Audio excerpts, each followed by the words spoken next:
Hello, welcome to the Beyond the Questions podcast, because every great conversation starts with a question. We're having real conversations about life with life coaches, and we are anticipating another great episode.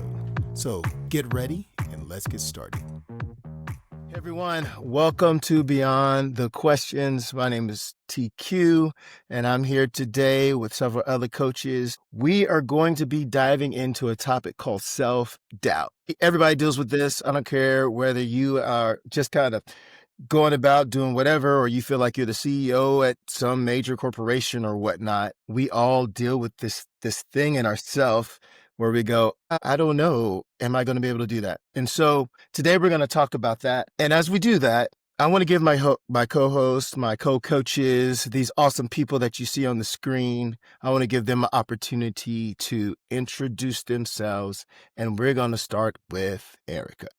Hey, everybody. Yes, I'm Ericka. I'm one of the coaches here, and I mostly help people who have been through some kind of trauma to kind of help them get through those types of things in their life. Maybe they're transitioning or want to transition or aren't quite sure how to kind of get out of that pain mode. And this topic today definitely comes in with the clients that I help. So I'm excited to kind of share all of our insights. How about you, Kellie? Great. Hi, everybody. My name is Kellie. I am the founder of a company called Purposeful Pivot.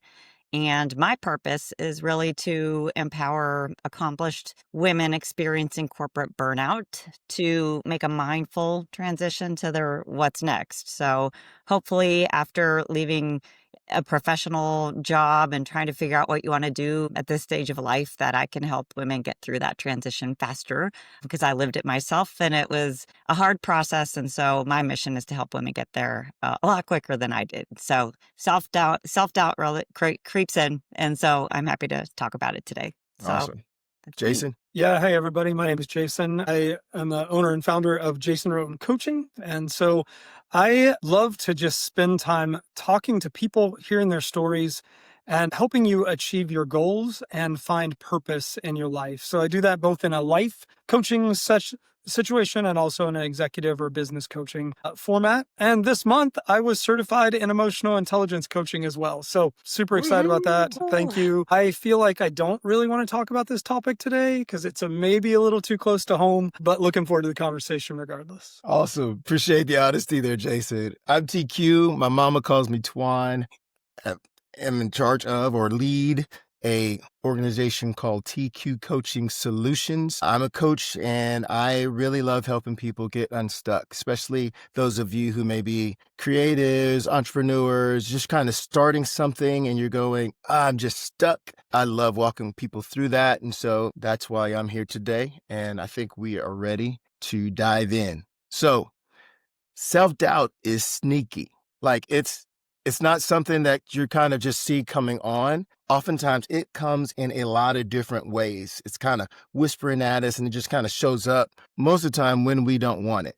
And so one of my questions to us here to get going, well, before I ask the question, I want to read a definition of self-doubt that I got from psychology today.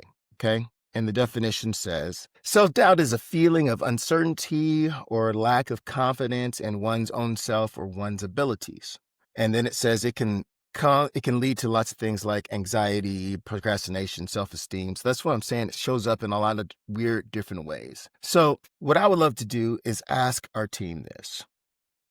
When we talk about self-doubt, what does it actually look like in every day? You know, I talked about it being sneaky. How does it like show up? How have you seen it show up? Maybe in your life or in others you've been coaching? I'll jump in. I think it shows up just very quietly. Like, it doesn't show up loudly. It takes time. And I think, in a world where we all have so many differences, I think this is one thing that many, many of us have in common. And I think it shows up daily where it's, maybe you second guess yourself, or you said something in a meeting and you're like, oh, was that stupid? Should I have said that? Or it shows up, you're afraid to make a decision, or maybe you talk yourself out of doing something because you start to doubt yourself. So I feel like it's a lot of this just second guessing of ourselves. And when we know we're capable of things, but sometimes you just have that that nudge in your mind where you start to second guess yourself. But it's a quiet nudge, so that's why I think it's hard to deal with sometimes. Awesome. Yeah, yeah. Yeah, I definitely agree with you. And I also think it sneaks in the negative self-talk that we are communicating with ourselves when we're like, oh, either I can't do this or I don't want to do this. Those types of kind of patterns and self-talk that keep going, then that bigger self-doubt comes in with the anxiety. And then it's almost like that unknown of how to do it and how to move forward because it creates that cycle.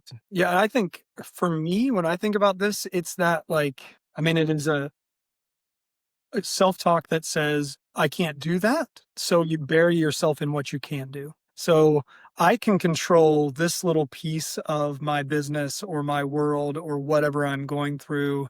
So I'll just spend all my time there. It might not make me any money or move the ball down the road, but I feel safe here. And over here feels really risky. And so I'm not willing to step in and take the risk or to put myself out there. So I'll stay right here in my safe little cocoon. Yeah. Yeah, I appreciate you saying that because when you do that, you just feel like you're doing something, right? So you kind of feel like, okay, this is great, and it's really not moving the mark. Man, that's good. And I think sometimes we don't even know like the negative self-talk, Ericka, that you said. It comes like such a part of my everyday language or everyday thinking that I don't see that as something that's negative. It's just what it is. It's just what I do. So those are good. I say in my life, it looks like waiting.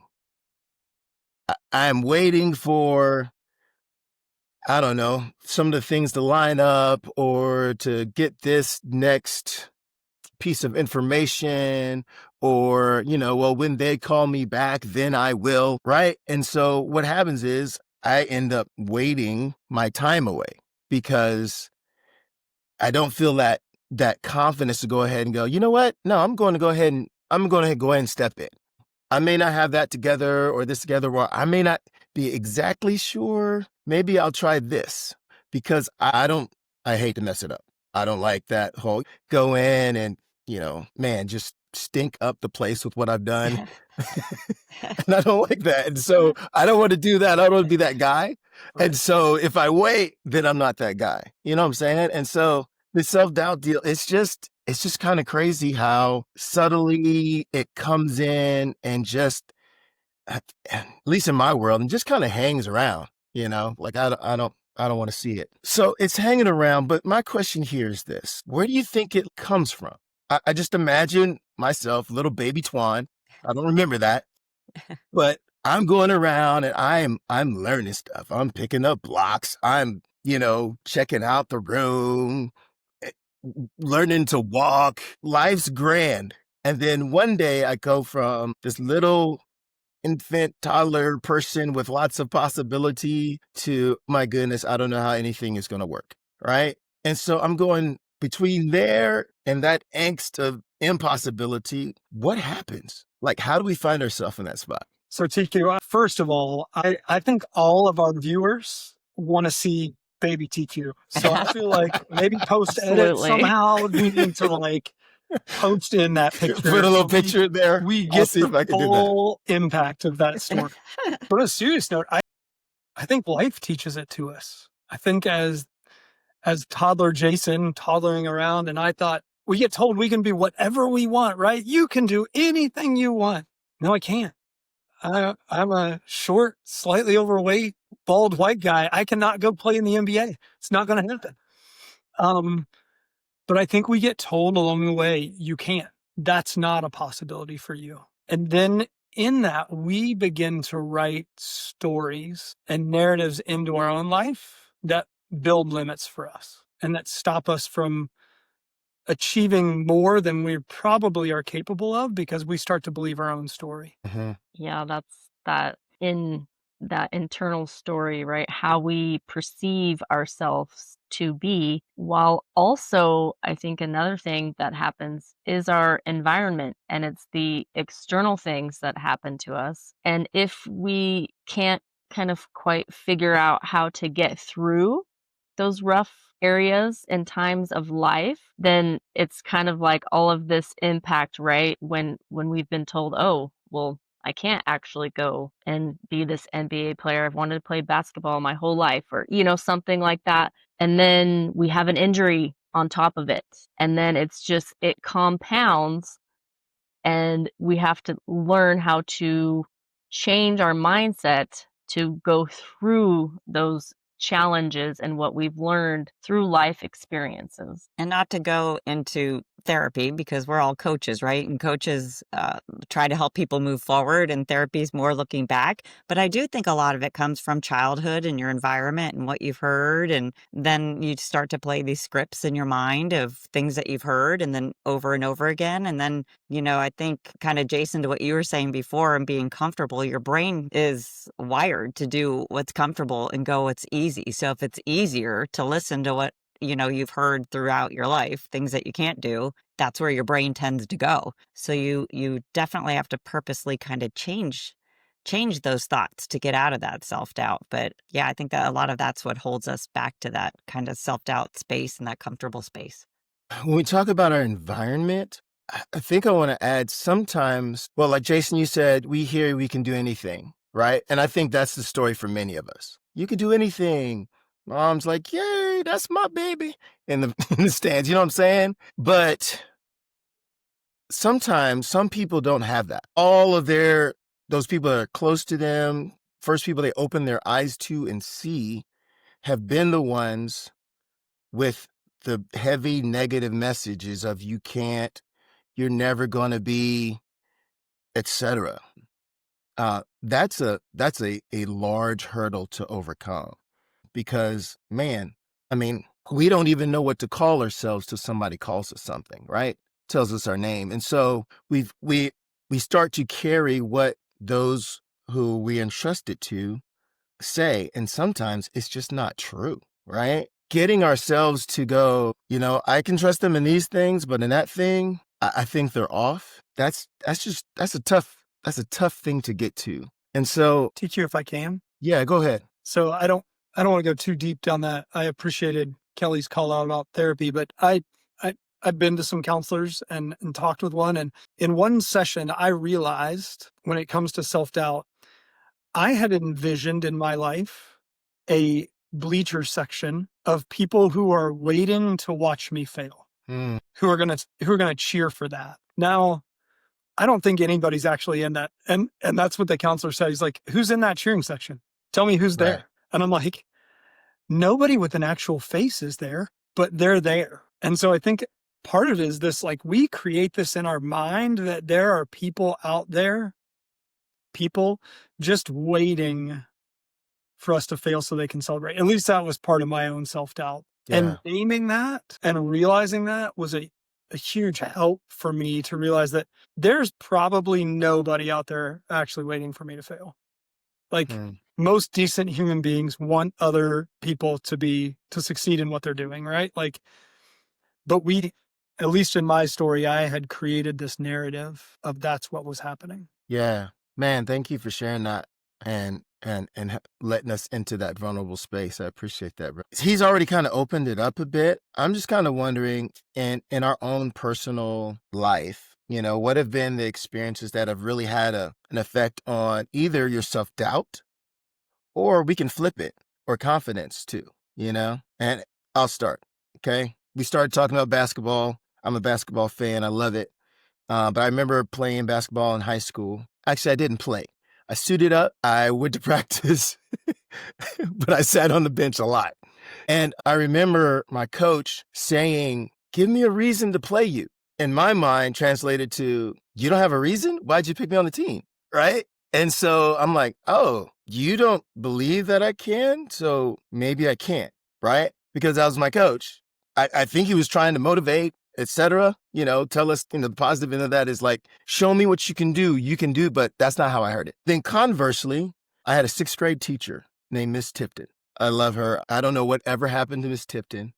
Many of you know I'm a singer. I don't know that maybe I would have been without Miss Tipton, but I remember there's some sort of play or something, and she was looking for somebody to sing, and we would do, um, I don't know, I think it was the national anthem or whatever in school. I don't know if they do that these days or not, But I remember her believing in me to sing at our big grand assembly. And that was one of the first times that I felt like, especially somebody not my family, looked at me and went, I think you can do this. And I was like, okay, well, maybe I can, And those voices, they meant a lot. So anyway, but who else? What kind of stories do you have? What kind of experiences do you have that kind of bring out that self-doubt or confidence? Either one or both. Well, I mean, I can go recently. We've talked about, all of you know my story of just how I left a very, high level executive role in corporate America without a plan because I was just burnt out and decided to start, a coaching business and retreat business. And the self-doubt was like off the charts because I'm like, who am I to think I'm going to completely change my whole entire life? Essentially, it's like I went to my husband. I'm like, I think I'm going to be a coach tomorrow. And so, I mean, you can do it, but it's just the self-doubt because I was in marketing. I did marketing for 30 some years. It's like, oh my gosh, who am I to think I can do something completely out of my comfort zone? And then I started going down the rabbit hole of, oh, what are people going to think of me? I've changed my whole entire, career trajectory. And then the self-doubt was just like ridiculous. And it wasn't till, one day I was ready to launch TQ. I think you and I were talking. We were talking and I'm like, well, I'm going to start my business in April. And like April came and went, right? And it kept going because I was doubting myself that I could actually do it. So I didn't get out there for a couple more months, all because of myself, not because I couldn't do it, but because of my mind telling me I couldn't do it until one day I'm just like, the heck with it. I'm going. So yeah, so it can definitely, hold you back if you let it, take over for sure. Yeah. Yeah, I think too, and I think the listeners know part of my story and part of all of our stories, which is good to kind of, have that connection. And that like a huge self-doubt for me kind of that was shaping me, and it's hard to push through. And Jason, you said earlier kind of like, oh, this is a little close to home. It's like this is a little close to home too, because I imagined, I would be a married mom with kids and living life that way. And so now trying to be a single mom with my kids, it's just like it is constant battling of, well, this is what my life is now. This is reality. And this is what I'm facing while like going through so many changes, so many transition. And it's relearning almost every day how to ground and balance myself. And it's not easy work. Not at all. Right. The self-doubt and anxiety can come in pretty quickly if I'm not like paying attention to it. So I will say it takes a lot of work, and sometimes I'm better than others. And sometimes, I can help myself push forward. I like what you said earlier. I think it was you, TQ, about how in that waiting period, oh, I should just wait till everything's perfect. It's like, no, like, Right. can't do that. It's not going to be perfect. What is that anyways? That's like that ideal I'm creating. And it's not even like a reachable thing, right? It's just like, okay, this is where I'm at now. And how am I going to get through this today sometimes, or even for some people, this moment? Yeah. I so love the different perspectives that we bring to this call because TK is like, I'm going to wait. And I'm like, I'm going to jump in to the 20-foot deep end and I'm going to hope that I can keep this looking professional while inside I'm just drowning to try to figure out that you don't know that I don't know what I'm doing. Right. So it's all that stuff. Like I love that. But so I kind of talked about the negative. TQ, I appreciated your positive example of your 6th grade teacher. I think about my academic advisor in undergrad. So I went into college undeclared. I was fairly sure I got accepted to this small Christian school so I could leave it in a year. And I was going to go be a physical therapist, have my own practice. I had dreams for 5 and 10 years. out of school for what that was going to look like. First semester, I ended up declaring a major, which was not physical therapy, was pastoral ministry. And I still to this day, I'm kind of like, who thought this was a good idea? And I remember like realizing I'm not the best person in the class. I'm not the smartest. And he looked at me one day and he said, I want you to know A+ students make the worst pastors. And I was like, and I think what he was saying is there's enough gray that you've got to learn to live in the gray as you lead these work inside these organizations and navigate people. And it's just not black and white, like take the test. But his belief in me inspired decades of ministry. And his Yeah. name was Dr. Bieberstein, or Biebs, as we all lovingly called him. Nice. He's gone home, but yeah, spoke Yeah. a lot of truth into my life. I Oh, love the man. theme. I love the themes that there's other people that have to kind of help you along. Like sometimes you need people to lean on in a community of people. So whether it's a teachers or advisors, or I've had friends that pushed me along, and Eric, I'm sure you rely on people to help you get through tough times. It's like we can't do it alone. And if you've got the right people by your side, then they can help you tamp down that self-doubt a little bit. So I'm grateful that, we have people to help and push us. Yeah. Yeah. I'm glad you said that, Kelly, because the next piece here that I really want us to kind of dig our teeth into is how do you know which voices are true and what's not? Like, how do you, with your inner voice, you've got negative voices at you, you got positive voices coming at you, and you're trying to go, okay, so what's the real deal here? Can I or can't I? Should I have confidence or should I not? How do we do that? How do you cipher through all of that? A good question. I think if it's, you ask yourself maybe if it expands me or shrinks me. If it's something that I can grow from and expand and it's aligned to my values, then I'm going to think it's true, right? If it's something that is just kind of shrinking me and making me feel like maybe it's something I can't do, then I don't know if I trust it. So maybe that's the test, just kind of asking you, does it help you grow or does it help you shrink? Yeah. And I think it's going back to listening in to what are our own values and beliefs. And sometimes we get in situations where we don't even realize where we're gaslighting ourselves because we're making decisions not based off of our own values, our beliefs.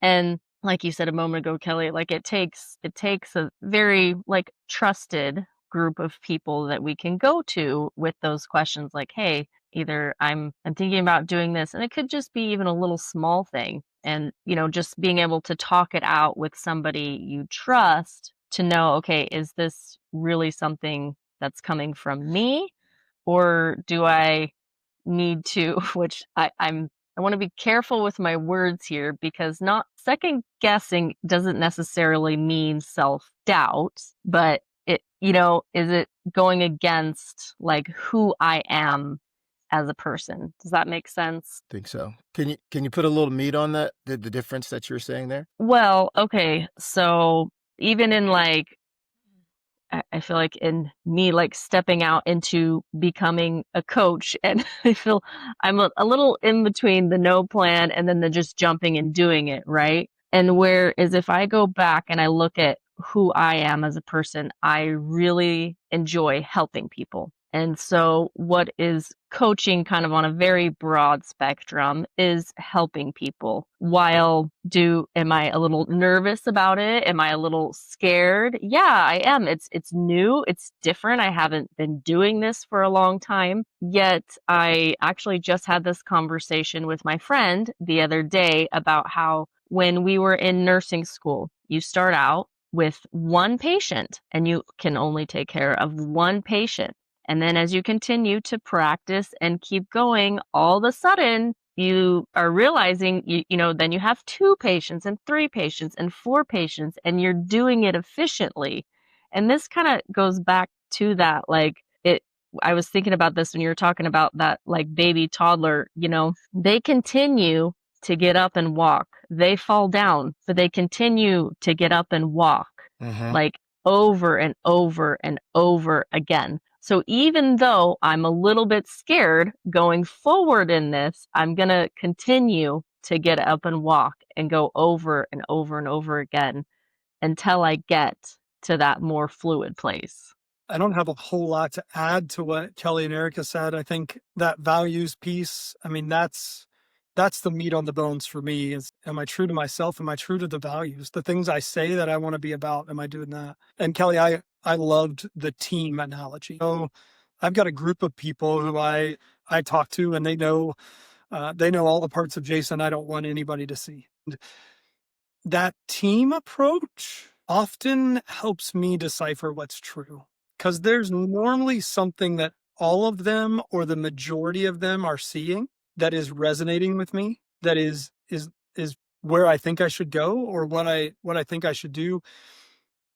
Now, if there's one that's like an outlier, I think you still have to pause and consider that. But that the myriad of voices that in different ways seem to say the same things gives me a sense of peace about who I am or where I'm going. And I come back from all of those to my wife and I'm like, hey, so this person said this today. And she's like, I've been saying that for 3 weeks. I'm like, yeah, I know you have. It just sounded different when Dave said it.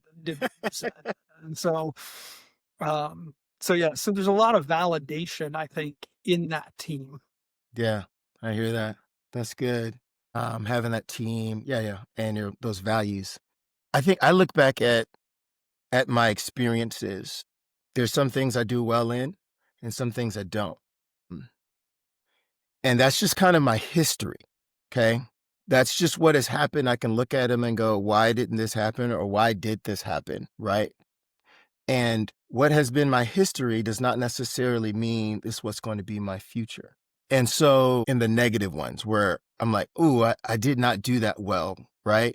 And sometimes I'll self-doubt wants me to carry that into what's happening over here, right? What's happening in my future. Man, I heard another coach, the Simon Alexander Ong, I think is his name. He talked about how we can't look into our future with old data, right? Because we are people who grow. You know, I went back to the toddler me. I am definitely not the toddler that I was. Praise the Lord. Thank God.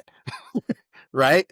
I have grown. And so that doesn't just all of a sudden stop once you pass teenage years or graduate or whatever you think that cutoff is. And so if I can understand what went wrong or not right over here and go, who do I need to be over here to cancel that out? Then I can kind of go, okay, I don't have to stay stuck in this area. I could potentially grow by learning this or creating a new habit or something like that. That way I can look positively towards the future. And even if I don't get it right the next time, that still doesn't mean that's the end, right? I can still learn from that and grow. I'm not this static person of once I did this, it's going to stay that way the whole time. And so what he said there, I mean, I thought, man, that is really good to not use that old data.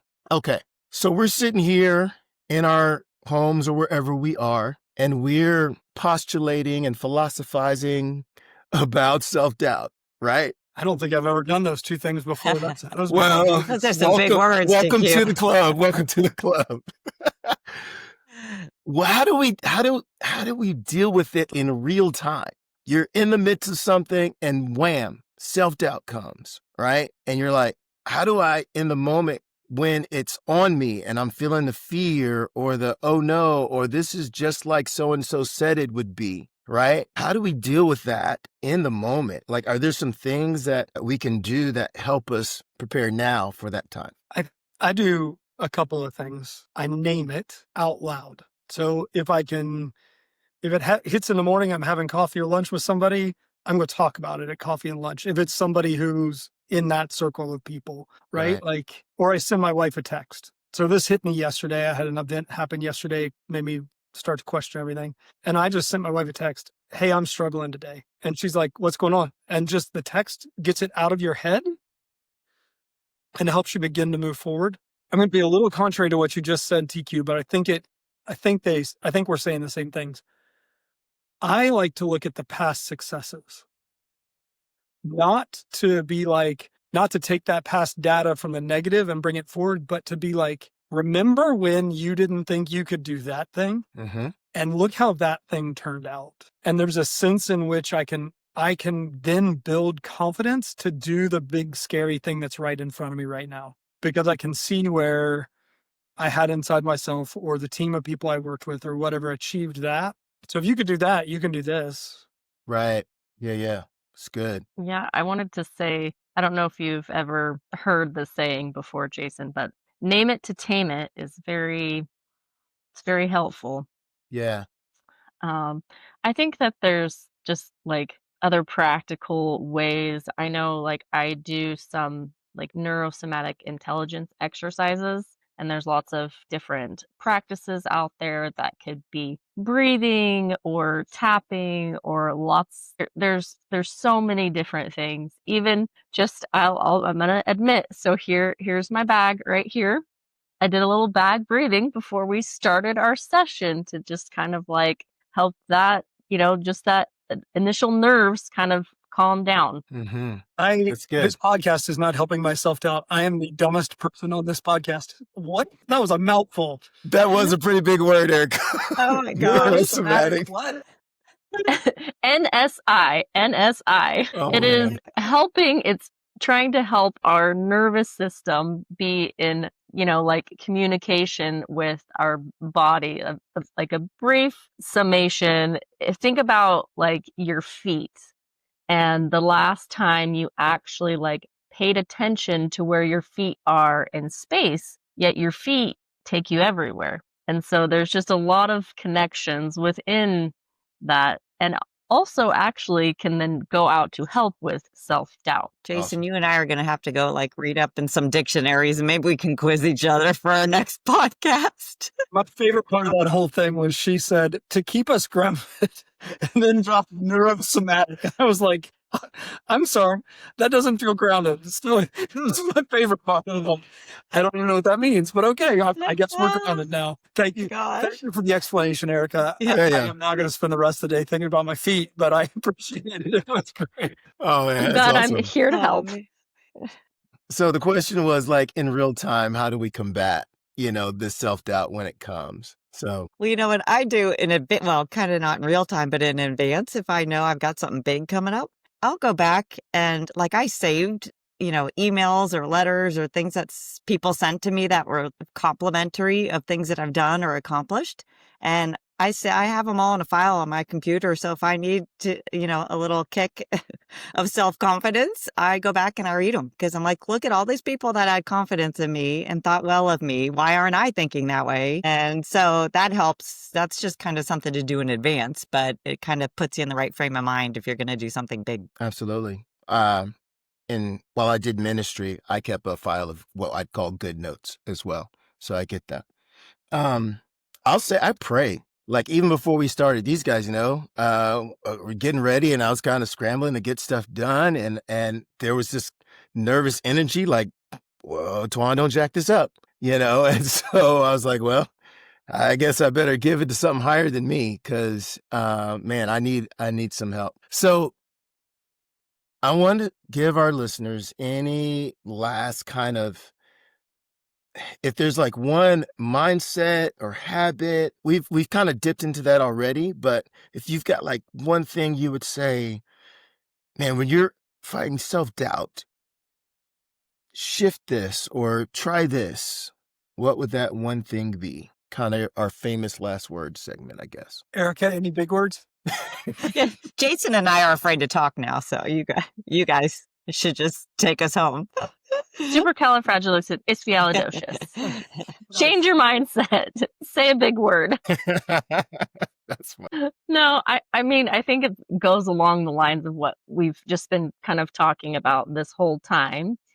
And it is, maybe you don't have that community or small group of people and finding that, right? Or even these small practices, which, like I said earlier, they take work and it takes practice to get there, right? If we've been in a not good place or in that, say, negative self-talk, like you may need to get a coach or go to therapy or take a little bit of that, what feels like a risk step to then, change the trajectory of what it feels like you're going on, right? Like, okay, well, I'm going to do something different. This isn't working out. What can I do different to get, even if you don't know where you want to go, but to just change where you're at now? Mhm. Mhm.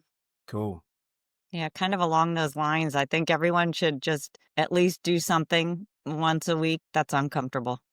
And just, if you step into the uncomfortable, that's where courage grows from. You got to try it. And that's what helps you grow. So I think once a week you should try to step into something uncomfortable. Yeah.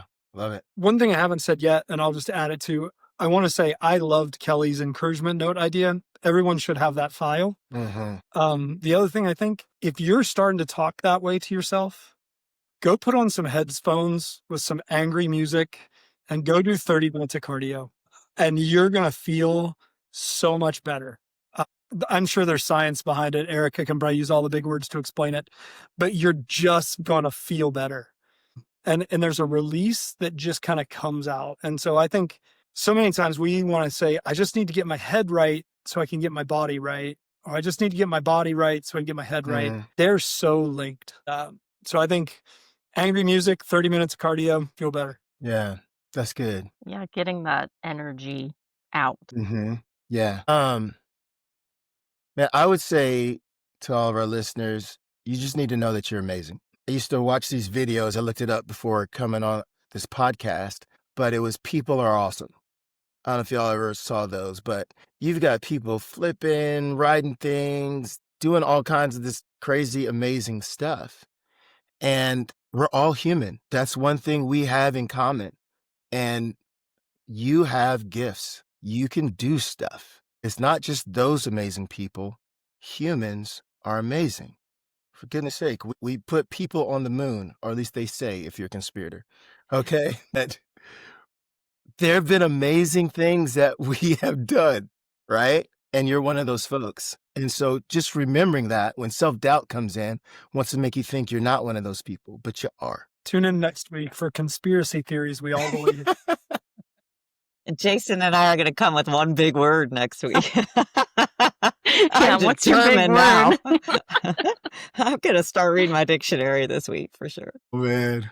Oh my goodness. You guys are awesome. I love being on this podcast with you. Hey, to all you guys who are listening out there, we want to thank you for being a part of Beyond the Questions with us. We love that you're here. And if you feel like, man, I think I want to go farther, we just want to let you know that all of our information is in the description. Check it out. We would love to talk with you and share with you where we've been and help you get to those goals that you're looking to get to. All right. Thanks again for being with us. We will see you next time on Beyond the Questions. Thanks, everybody. Thanks for listening to this episode of Beyond the Questions. Be sure to subscribe so that you can stay up to date concerning future episodes. And if you would like to connect with any of the hosts on Beyond the Questions, their contact info is linked in the description below. Thanks for stopping by, and we will see you on the next episode of Beyond the Questions.